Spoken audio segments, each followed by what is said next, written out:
A pesar de su nueva fuerza, Mina no era rival para Báthory. Casi 300 años de beber sangre humana habían hecho a la condesa casi invencible. Mina no podría proteger a Kinsey, lo único que le quedaba era rezar. Báthory, con el escalpelo listo para atacar, se inclinó para lamer la oreja de Mina y susurrarle dulcemente: «Es hora de que conozcas al Destripador».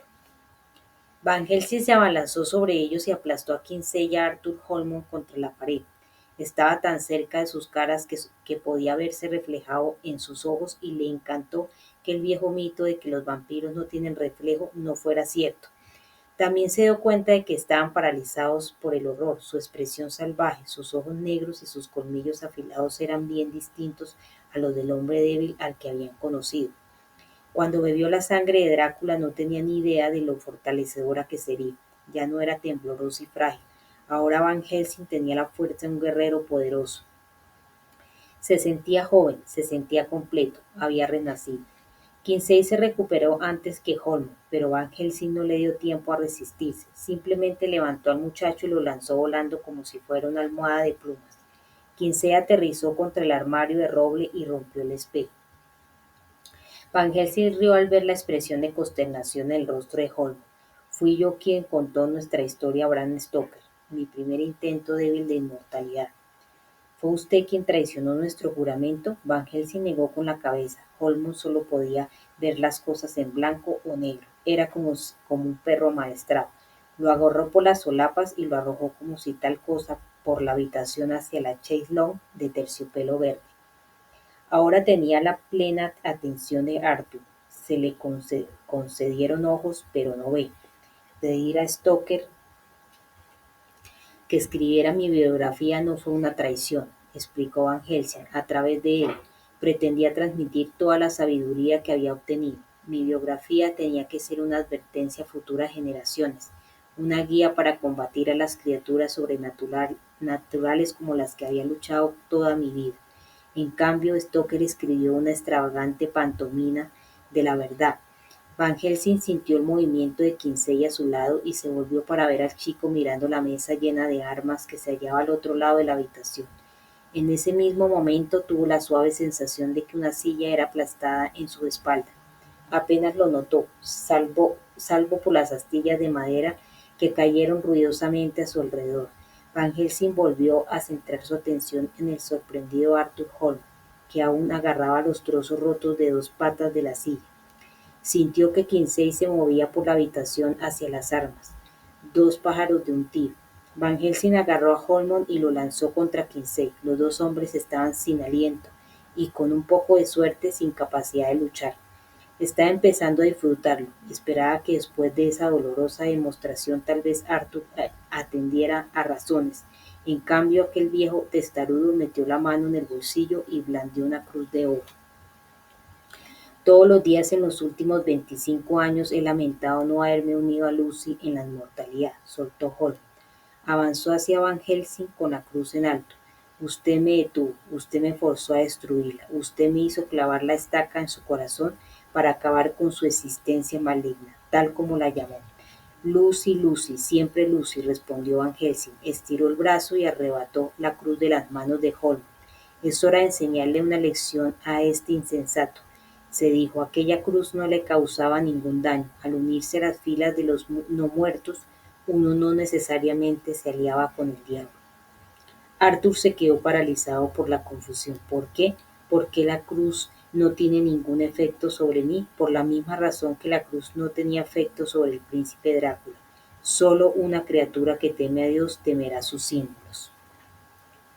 Tu Lucy temía a Dios. Con un rugido Van Helsing arrebató la cruz a Holmond y la lanzó al otro lado de la habitación.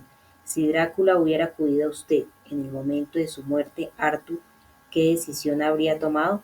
Sin tomarse un momento para responder, Arthur se lanzó a por las armas de la mesa. Van Helsing pensó que aquel hombre era un estúpido y saltó para bloquearle el paso. No ha de ser así. Pueden venir conmigo. Se volvió para mirar a Kinsey. Los dos. Nunca, gritó Kinsey, que estaba furioso. Se lanzó sobre Van Helsing. Holmond trató de coger el puñal de la mesa, pero el profesor lo tiró al suelo. Se volvió para coger a Kinsey y lo retorció como un trapo. Enfrentar Exponerte a la muerte en el fragor de la batalla es muy diferente que esperar que repte hacia ti cuando eres un anciano, dijo Van Helsing. Echó hacia atrás la cabeza de Kinsey, escondiendo su cuello. Traté de avisarte, muchacho. Van Helsing no quería hacer daño al muchacho al que había tenido en sus rodillas cuando era un niño. Arthur estaba demasiado cegado por un cuarto de siglo de rabia para ver la razón, pero esperaba convencer a Kinsey de que se uniera a él. Le había prometido al príncipe Drácula no hacer daño al chico, solo debilitarlo para poder llevarlo fácilmente con su madre. Se lamió los colmillos anticipando el sabor de la primera sangre que degustaría por su propia mano. Hipócrita, gritó Arthur Holman. Van Helsing oyó un bang y sintió un dolor agudo en la espalda. El arma de Holman disparó una segunda bala que atravesó el hombro de Van Helsing y le produjo un rasguño a Kinsey en el brazo. El muchacho gritó de dolor y Van Helsing lo dejó resbalar al suelo cuando una tercera bala impactó en su cuerpo. Era amigo nuestro, dijo Holman.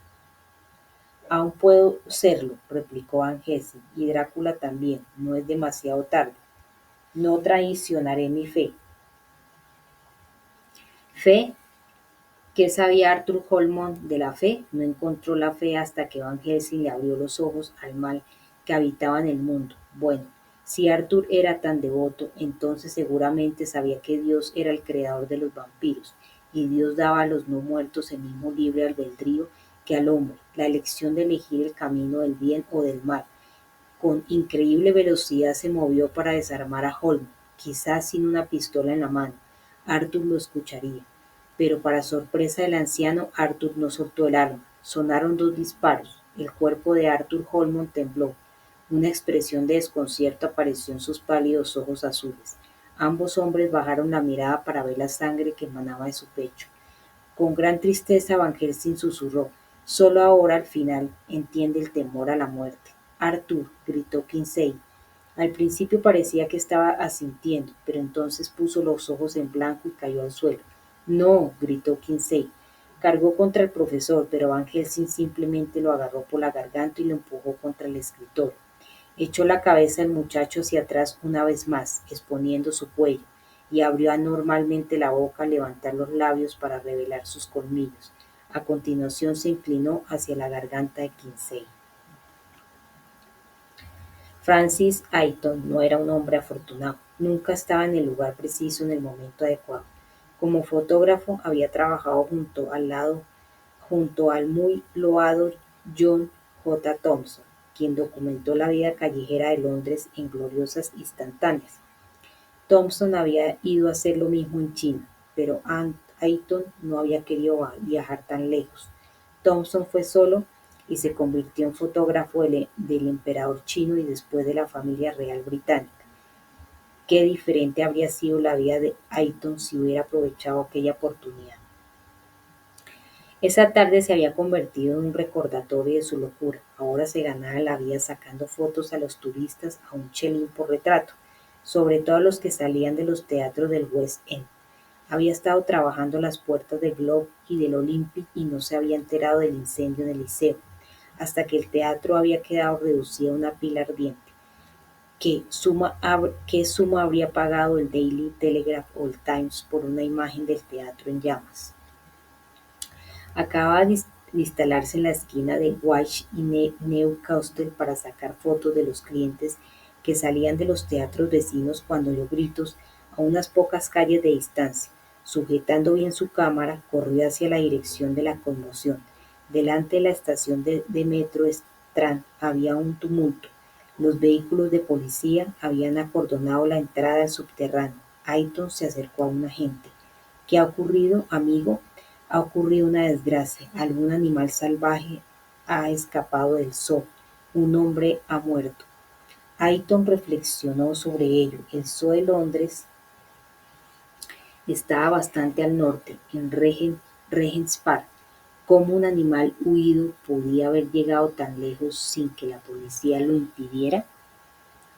Algo iba mal. Sus pensamientos se vieron interrumpidos por una sombra que avanzaba por la calle. Ayton levantó la mirada. Nubes de tormenta envolvían la luna y la sombra siniestra empezó a moverse, dando la sensación de desvanecerse a la entrada de la estación de metro. Definitivamente algo iba mal. Mina sentía la mano de Báthory en su cuello como el cepo de madera de la guillotina. El escalpelo de la amputación era la cuchilla que hendía el aire. Mina levantó las manos para detener el golpe mortal. Sus dedos se agarraron como un grillete al antebrazo de Báthory, deteniendo el escalpelo a un par de centímetros de su piel. Báthory retorció los labios rojos sangre en una sonrisa y se rió desde el fondo de la garganta, apretando el brazo para vencer la fuerza de Mina, acercando cada vez más la cuchilla. Parecía que le estaba dando a aquella sádica justamente lo que quería: lucha. Cuanto más él se resistía a Mina, más excitaba a su rival. Al límite de sus fuerzas, en un último acto de desafío, Mina decidió que negaría a Báthory esa satisfacción. Cerró los ojos y aflojó su resistencia. Sonó el ruido de un trueno. Mina abrió los ojos y vio el escalpelo colgando de un costado de la condesa. Astillas de madera y chispas eléctricas cayeron sobre ellas. Se oyó un ruido sordo dentro del vagón, como si algo pesado hubiera aterrizado en el suelo de madera.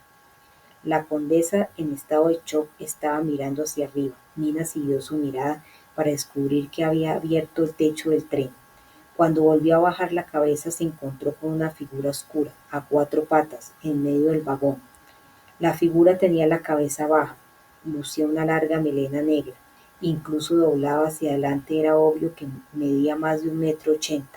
Sus manos eran elegantes, los dedos largos como los de un concertista de piano.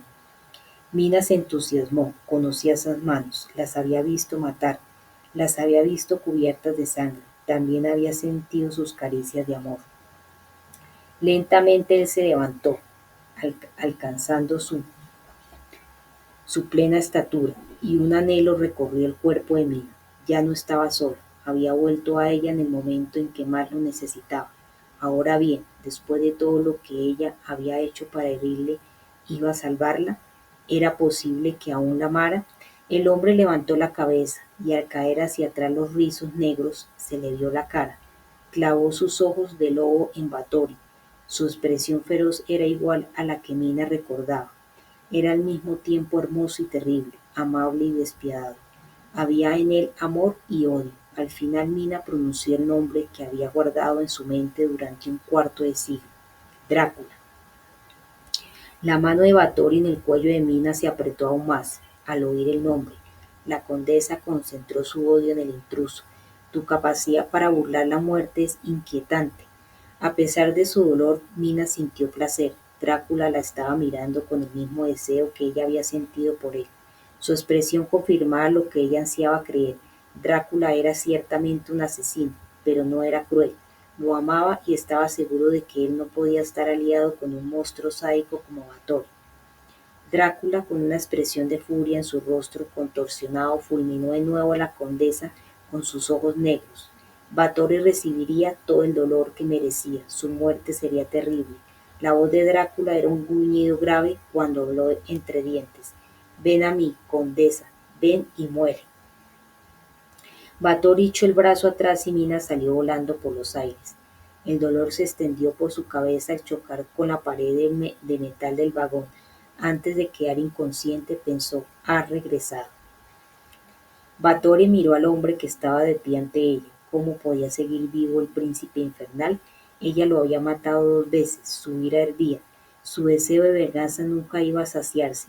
Nada deseaba más que destruir al cruzado de Dios, Drácula, de una vez por todas.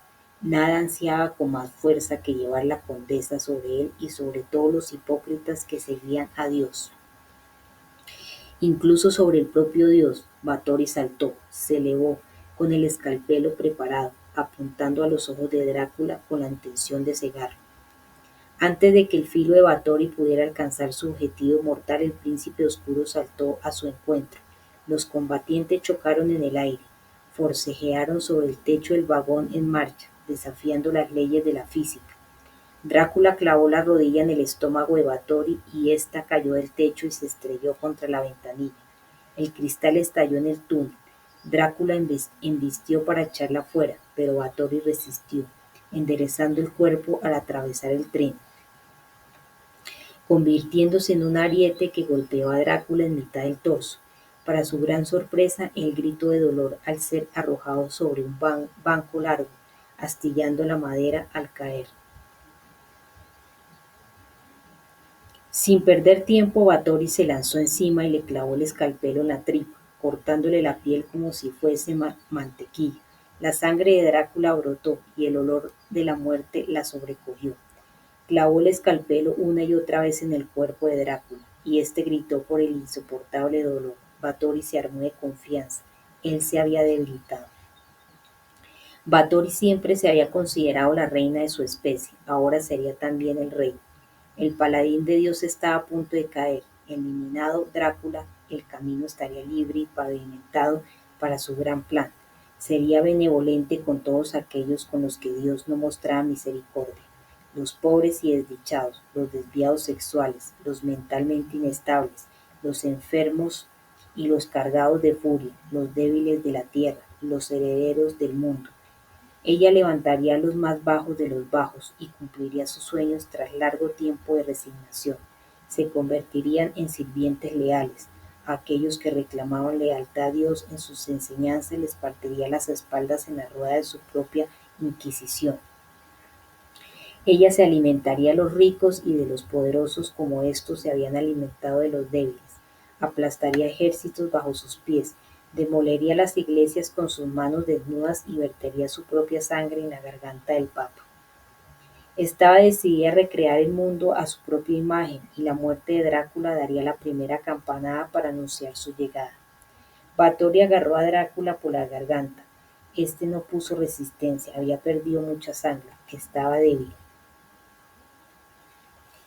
Ella clavó los colmillos en su cuello, bebería su sangre y todo lo que él sabía, lo que él era, todo su poder, toda su fuerza.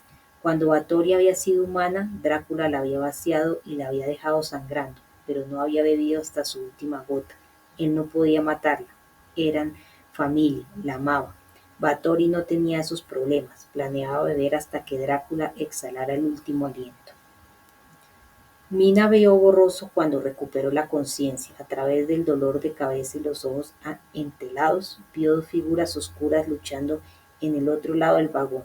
Una era claramente más fuerte que la otra. Mina nunca podía disfrutar con el asesinato, pero esta vez la victoria era dulce. Quería gritar: «¡Muere, bruja, muere!». Deseaba que Drácula desgarrara a Báthory miembro a miembro. Eso no borraría el recuerdo de lo que le había hecho, pero su muerte ayudaría mucho a hacer ese recuerdo menos doloroso. Mina se incorporó, se concentró en la lucha que se desarrollaba ante ella y se dio cuenta de lo equivocada que estaba. Los dientes de Báthory estaban en el cuello de Drácula. Él pugnaba por zafarse de su mordisco. Estaba sangrando por el vientre. ¿Cómo podía hacer eso? Por primera vez comprendió por qué Drácula había permanecido escondido. Báthory era más poderosa que él. Si Drácula no podía destruirla, ¿qué opciones tenía ella, Arthur y Kinsey, aunque encontraran con vida a Van Helsing? Miró a su alrededor en busca de algo que le sirviera de arma. Un cable eléctrico largo y grueso colgaba del lugar donde Drácula había atravesado el techo. Tiró y liberó el cable. ¿Qué podía hacer realmente con un cable? Atárselo a Báthory sería inútil. Mina vio la puerta destrozada sobre el suelo del vagón. Ató un extremo del grueso cable a ella y se volvió hacia los enemigos que combatían. Con lo que parecían sus últimas fuerzas, Drácula agarró el rostro de Báthory y clavó el pulgar en la cuenca de su ojo. Un fluido viscoso y multicolor supuró del agujero. La condesa apartó los colmillos del cuello de Drácula y gimió de dolor. Drácula, agarrando con fuerza el cráneo de su enemiga, arqueó la cabeza de Báthory hacia atrás y la retorció, aullando como un animal salvaje mientras trataba de partirle el cuello. La condesa apartó la mano de Drácula de su cara. El agujero negro donde había estado su ojo expelía sangre. Derribó a Drácula y lo golpeó contra el suelo. Arqueó la cabeza hacia atrás mientras gemía de dolor. Mina aprovechó este momento de debilidad para pasar el otro extremo del cable por el cuello de Báthory. La condesa se volvió hacia Mina. «Tú, zorra». Mina contestó dando una patada a la puerta rota hacia el agujero de la parte de atrás del vagón.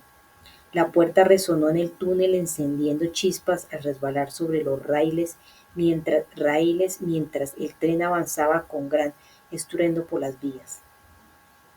Al final, la puerta metálica se encajó como un ancla. Mina disfrutó de la expresión del único ojo de Batory cuando la perra se dio cuenta de lo que ella había hecho. Trató de correr hacia Mina, pero el cable que tenía en torno al cuello se tensó de repente y Batory saltó por el agujero del tren hasta las vías. Mina corrió al agujero y miró al túnel, preparada para ver a Batory poniéndose de nuevo en pie y corriendo a su casa.